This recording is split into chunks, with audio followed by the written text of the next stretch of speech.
আমরা চাই একটি মানবিক বাংলাদেশ, আমরা চাই একটি চাঁদাবাজ মুক্ত বাংলাদেশ, আমরা চাই সন্ত্রাসবাদ মুক্ত বাংলাদেশ এবং আমরা চাই শান্তি এবং সুশাসনের বাংলাদেশ। গত 17 বছর আমরা যে জুলুম এবং নির্যাতন বিরোধী পক্ষের ওপর দেখেছিলাম, আমরা এই বাংলাদেশ আর চাই না। এখানে সরকার দল যেই যাক, বিরোধী দল যেই যাক, আমাদের একটা সহাবস্থান দরকার, যেন আমরা সবাই নিজ নিজ আদর্শিক রাজনীতি করতে পারি।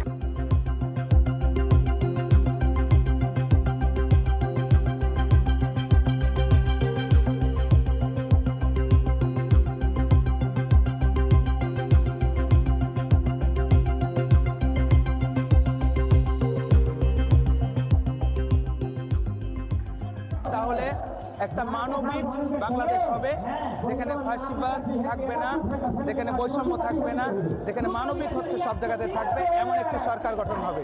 এক্ষেত্রে হচ্ছে কয়েকটা বিষয়কে খুবই জুলাইয়ের আকাঙ্ক্ষাকে বাস্তবায়ন করা হবে এবং 54টি বছর যে নারীরা তাদের অধিকার পায়নি, এই নারীদের অধিকারকে নিশ্চিত করা হবে। আর সর্বস্তরে নারী পুরুষ সবার কর্মসংস্থানের একটা নিরাপত্তা নিশ্চিত করা হবে।